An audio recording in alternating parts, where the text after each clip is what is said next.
Terima kasih untuk teman-teman yang telah bergabung pada malam hari ini. Saya perkenalkan, saya Jaja.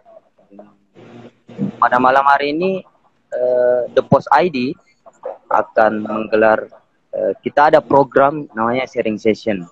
Kemungkinan akan berlanjut mungkin 2 kali seminggu, agar lebih untuk mengeksplor beberapa isu-isu baik nasional maupun internasional. Nah, oke, pada hari ini mungkin kita tidak akan melihat ini, Kak, persoalan Israel dan Palestina dalam konteks agama. Karena mungkin dalam perspektif geopolitik internasional, khususnya di Timur Tengah, Kak. Nah, karena sampai hari ini kalau kita melihat bahwa solusi teologis itu sebenarnya tidak akan mampu untuk menghasilkan satu konsensus di antara kedua negara ini. Kalau saya lihatnya begitu, Kak. Nah, kita ketahui, mungkin ini pengantar ya, Kak, untuk memberikan sedikit gambaran. Dan kemungkinan kalau salah bisa dikoreksi, Kak. Ya, kita tahu tepat pada Perang Dunia Pertama itu, Turki Utsmani ditaklukkan oleh negara-negara barat. Kemudian muncullah satu pada tahun 1917 ya, yang kita kenal dengan Deklarasi Balfour itu. Kita tahu bersama bahwa di balik dari Deklarasi Balfour itu menginginkan, yang diinisiasi salah satunya oleh Theodore itu, menginginkan agar Inggris bisa membantu untuk pendirian negara Yahudi khususnya di Timur Tengah. Nah, yang pertama ini, Kak, bagaimana pendapat Kak Dina terkait dengan perjanjian atau deklarasi Balfour ini? Karena nanti kita akan runut pelan-pelan sehingga terjadi konflik sampai hari ini. Bagaimana pandangannya, Kak, terkait dengan deklarasi Balfour itu? Oke, saya mulai ya. Bismillahirrahmanirrahim. Assalamualaikum warahmatullahi wabarakatuh. Salam sejahtera buat kita semua. Terima kasih buat Post ID yang sudah mengundang saya untuk berdiskusi malam ini. Juga terima kasih kepada yang sudah hadir ya, ada 68 orang, mudah-mudahan bertambah terus. Nah, kalau kita mulai dari deklarasi Balfour ya berarti itu era Perang Dunia I ya. Jadi waktu itu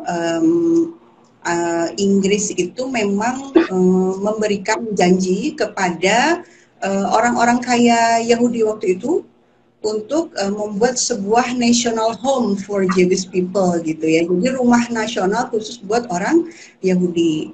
Nah, apakah Inggris berhak sebenarnya melakukan hal itu? Banyak yang mengatakan ya sah-sah saja orang yang menduduki gitu kan, yang menduduki wilayah membagi-bagi semaunya. Tapi itu adalah cara berpikir orang kolonial kan? Ya, kita orang merdeka tentu tidak bisa mengikuti pemikiran seperti itu. Loh kok bisa? Dari mana haknya? Kan seperti itu ya. Nah, kemudian 1917 dijanjikan, kemudian mulai 1920-an itu Inggris itu diberi istilahnya tuh mandat ya. Mandat itu adalah sebenarnya semacam tugas atau instruksi dari Liga Bangsa-Bangsa waktu itu untuk mempersiapkan kawasan tersebut, kawasan Palestina ini untuk merdeka gitu ya. Nah, yang namanya mandat itu sebenarnya kekuasaan temporary, kekuasaan sementara sampai akhirnya akan dimerdekakan. Karena waktu itu sudah akhir-akhir ini ya, akhir-akhir masa imperialisme dunia. Jadi orang-orang negara-negara terjajah itu sudah ingin merdeka, sudah gerakan-gerakan untuk merdeka itu sudah semakin kuat. Nah, tapi secara de facto, secara yang terjadi di lapangan ya sama aja dengan penjajahan gitu. Meskipun istilahnya mandat ya sebenarnya penjajahan juga gitu. Nah, di masa penjajahan Inggris inilah kemudian Inggris memfasilitasi datangnya orang-orang Yahudi Eropa datang ke tanah Palestina waktu itu. Nah, awalnya ketika mereka ada datang di sana itu jumlah orang Yahudi itu sekitar 30 ribuan gitu ya. Nah, ketika tahun 47 akhirnya ini resolusi PBB keluar untuk ini ya membagi dua wilayah di Palestina itu, sebagian untuk didirikan Palestina, sebagian didirikan negara khusus Yahudi. Itu jumlah orang Yahudinya 630 ribu ya. Nah, itu adalah orang-orang pendatang gitu ya, orang-orang yang didatangkan gitu. Nah, kemudian pada saat yang sama itu orang Palestinanya, orang non Yahudinya itu 1,3 juta, jadi lebih dari 2 kali lipat waktu itu. Tapi pembagian wilayahnya 55% diserahkan kepada entitas Yahudi untuk mendirikan negara khusus Yahudi. Nah, itulah akar masalahnya itu di situ. Jadi di sebuah wilayah di mana ada penduduknya, gitu kan? Ada penduduknya. Kemudian sebagian secara sepihak diserahkan kepada sebuah entitas untuk membuat negara. Nah, akhirnya kan terjadi pengusiran-pengusiran. Mulai dari 47 sudah terjadi pengusiran. Itulah akarnya awalnya terjadi ini ya, kalau disebut konflik itu sebenarnya istilah yang salah gitu ya, karena konflik itu adalah dua entitas yang setara kan, powernya itu balance gitu, tapi ini kan nggak setara sebenarnya. Tapi ya ini orang bilang konflik, tapi pokoknya perseteruannya itu atau ya masalah yang terjadi sekarang itu, Palestine question-nya itu ya di situ awalnya, pengusiran dan pendudukan yang dilakukan oleh entitas Zionis mulai tahun 47 itu. Oh iya, iya. Oh jadi kira-kira istilah yang tepat untuk menggambarkan situasi antar Israel dengan Palestina itu apa kira-kira? Kan kalau konflik harus ada seimbang gitu. Kalau menurut kakak istilahnya tadi ini kita bagusnya pakai atau memberikan istilah terkait dengan kedua negara ini apa kira-kira? Kan konflik itu tidak seimbang. Atau bagaimana? Istilah yang paling tepat. Ya. Kalau yang tepat ya penjajahan, kolonialisme, atau kalau di dokumen PBB disebutnya occupied gitu ya, occupied territory, daerah atau kawasan yang diduduki. Oh iya iya.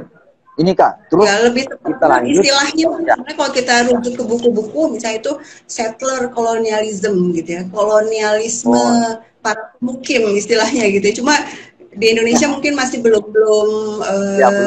terbiasa ya mendengar istilah itu. Para pemukim itu apa gitu ya? Settler itu adalah orang-orang yang datang gitu ya, orang-orang yang datang dan kemudian mengusir orang-orang yang ada di sana gitu, yang sudah ada sebelumnya diusir dan kemudian diduduki. Oh iya. Terus ini Kak, kan sebelum memulai ini, saya lihat ada beberapa masalah yang kemudian diidentifikasi oleh beberapa akademisi. Saya temukan di sini pertama antaranya apa yang dilakukan terhadap adalah pemukiman Yahudi di tepi barat yang diduduki Israel dibiarkan atau dibongkar. Masalah lain terkait dengan Israel, apakah kedua pihak seharusnya berbagi kota itu, dan yang mungkin paling sulit adalah apakah negara Palestina semestinya diberikan berdampingan dengan Israel. Tidak tahu selama 25 tahun terakhir ini perundingan perdamaian kadangkala digelar, namun hingga kini kan belum berhasil menyelesaikan konflik ya kan.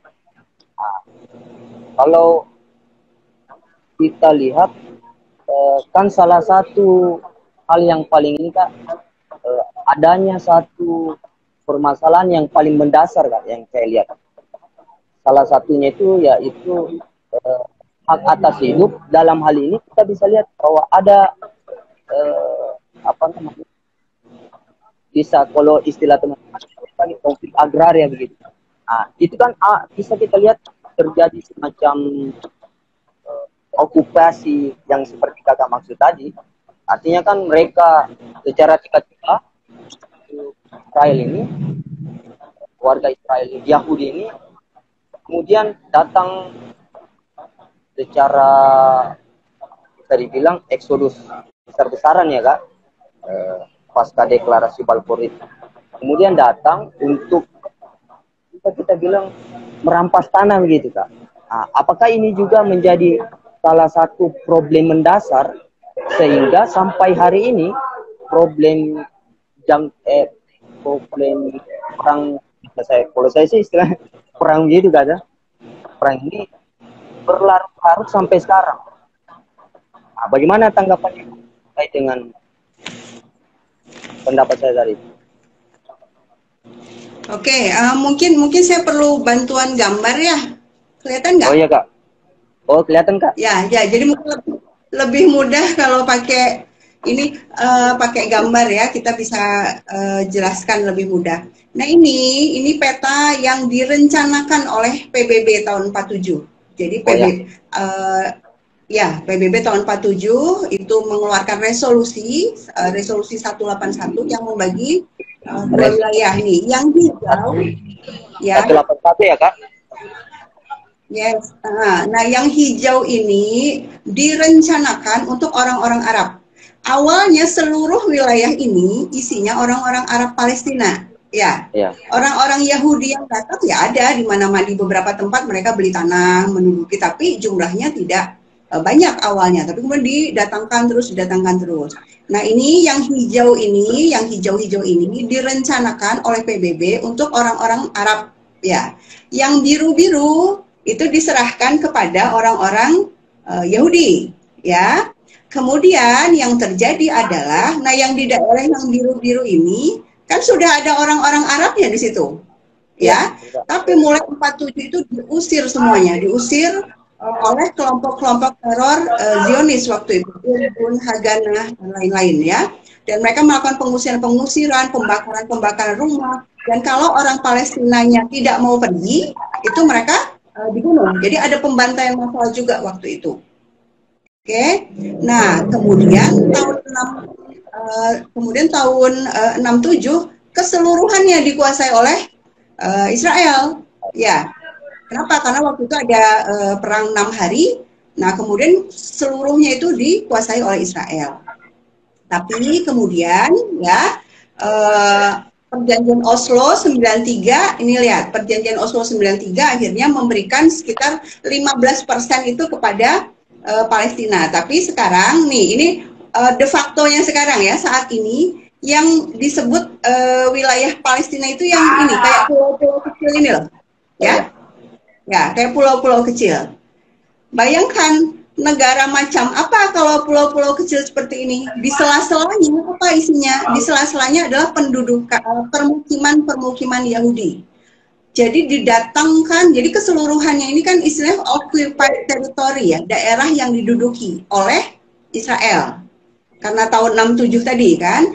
Nah, menurut hukum internasional, daerah yang diduduki itu tidak boleh ada perubahan demografi, tidak boleh ada transfer kedaulatan, tidak boleh ada perampasan properti dan lain-lain. Tapi yang dilakukan oleh Israel justru mendatangkan orang-orang Yahudi terus. Jadi pendatangan orang Yahudi itu sampai hari ini dilakukan gitu loh.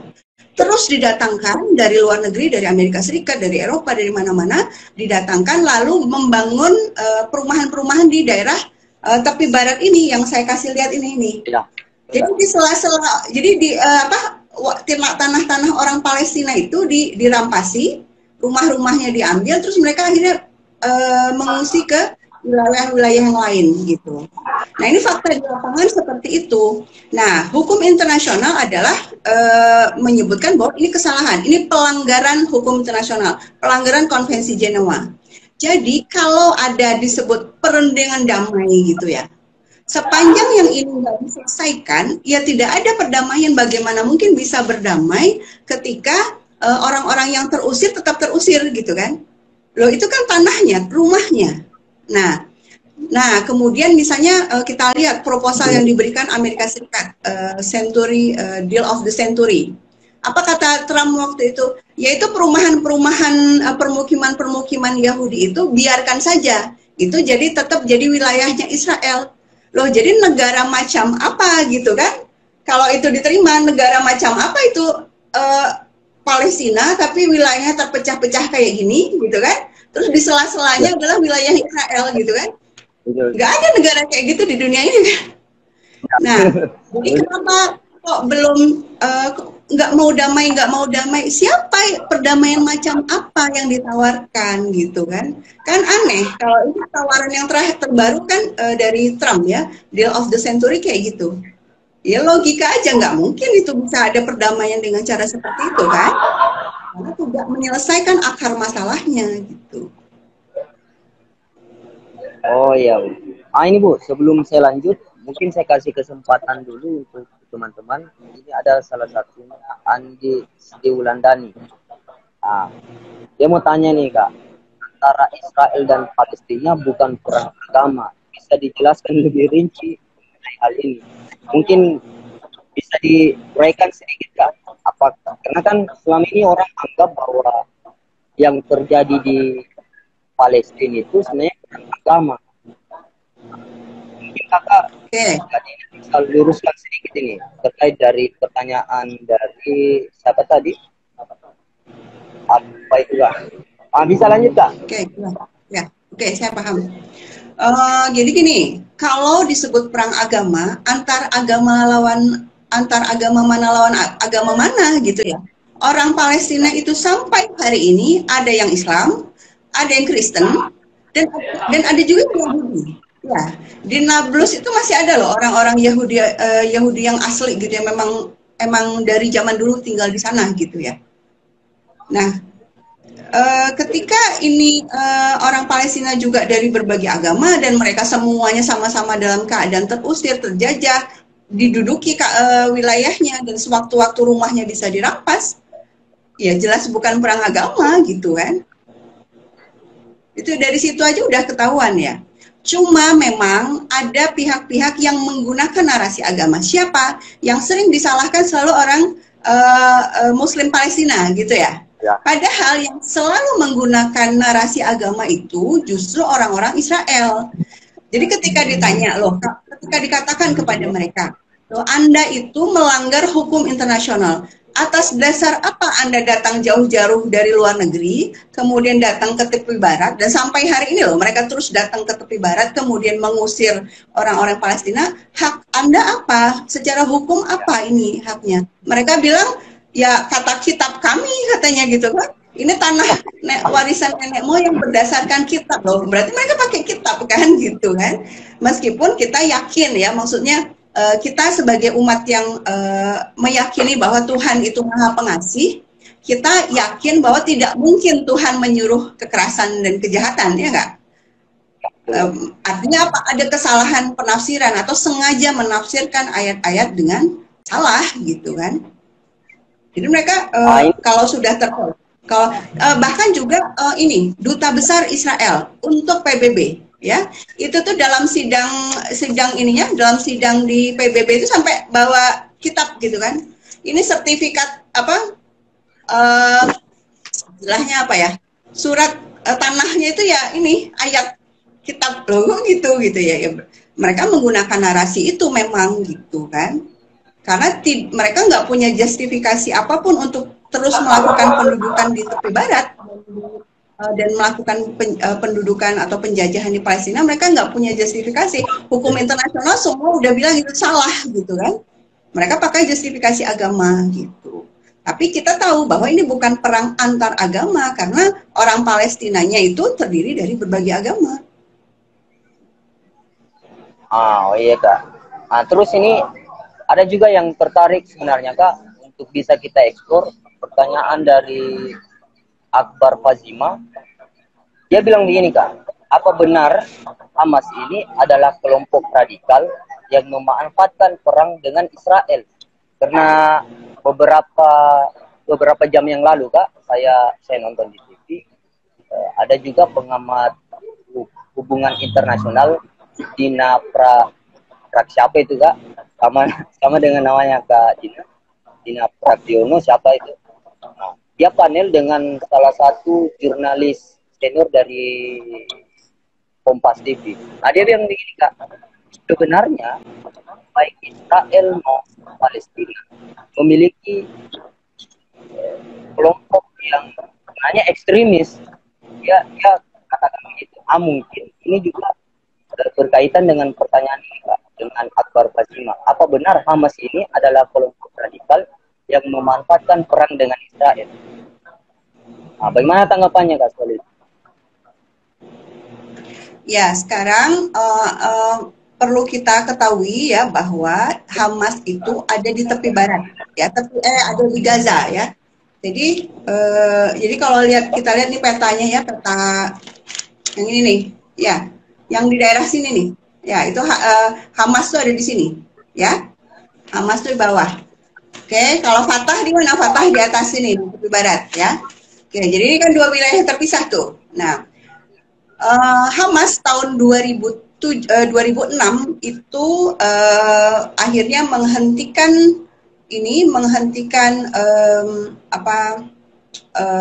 metode perlawanan bersenjatanya, dan kemudian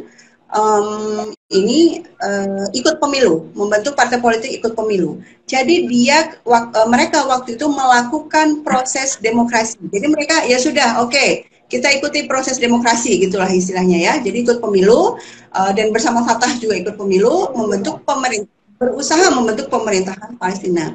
Tapi apa yang terjadi?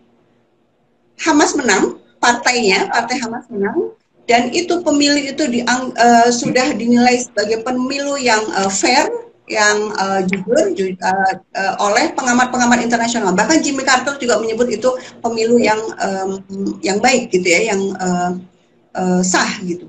Tapi yang dilakukan oleh Amerika Serikat nggak mau Hamasnya menang gitu kan. Ya, nggak mau Hamasnya menang. Jadi akhirnya mengatakan bahwa itu tidak sah. Dan kemudian 2007, itu 2006 ya pemilunya, 2007 yang dilakukan adalah Gaza diblokade habis-habisan. Gaza yang di wilayah yang sempit itu. Jadi nelayan mau ke laut ngambil ikan nggak bisa. Orang-orang mau jualan, yang petani-petani Gaza mau jualan nggak bisa. Orang-orang mau keluar masuk susah. Pokoknya sulit sekali bisa. Jadi benar-benar diblokade dari 2007 sampai hari ini. Ya, dan kemudian secara berkala itu kan wilayahnya sangat sempit, dibombardir oleh Israel. Dan Israel ini adalah salah satu negara dengan militer yang terkuat di Timur Tengah. Ya. Bayangkan, yang ini wilayah sangat kecil, diblokade ekonominya, dilemahkan habis-habisan. Terus kemudian Israel secara berkala mau melakukan serangan-serangan bom. Dalam kondisi seperti itu, kemudian milisi perjuangan Palestina berusaha melawan, terus dikatakan radikal, dikatakan teroris. Ya silahkan kalau Anda mau melakukan judgement yang sangat aneh seperti itu, ya kita bisa pertanyakan, Anda tuh punya rasa kemanusiaan atau enggak gitu ya. Semua orang yang terjajah, semua bangsa yang terjajah itu akan berjuang untuk memerdekakan diri kan gitu. Indonesia dulu juga berjuang gitu kan, melawan Belanda. Kemudian tahun 45 kita udah merdeka, kemudian sekutu mau datang lagi, ulama NU mengeluarkan resolusi jihad, kemudian orang-orang Indonesia berjuang, angkat senjata, apa bisa disebut teroris, radikal kan enggak? Ya enggak? Jadi kita ketika menilai sebuah kelompok itu teroris atau radikal itu, perhatikan cause-nya ya.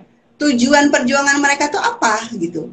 Kalau khusus untuk Palestina, tujuan perjuangannya jelas, melawan penjajahan, ya enggak? Tapi kalau ada kelompok angkat senjata, misalnya contohnya di Suriah, angkat senjata, loh pemerintahnya sudah ada, sudah dalam keadaan merdeka, sudah berdaulat, pemerintahannya juga memberikan perlindungan yang baik, data-data juga menunjukkan bahwa Suriah itu Human Development Index-nya bagus, gitu, bahkan jauh lebih bagus dari Indonesia waktu itu. Terus angkat senjata ya itu bisa disebut teroris gitu kan. Tapi khusus untuk Palestina situasinya berbeda. Ini mereka ini orang-orang yang sedang terjajah, terus berusaha melawan. Kenapa disebut radikal?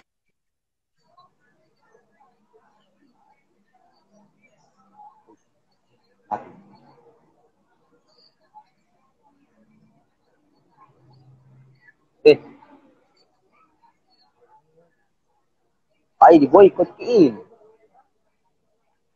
Boykot. Oh ya, sudah bagus. Ya jaringannya Kak. Aduh. Kayaknya Kyle mendengar ini Kak.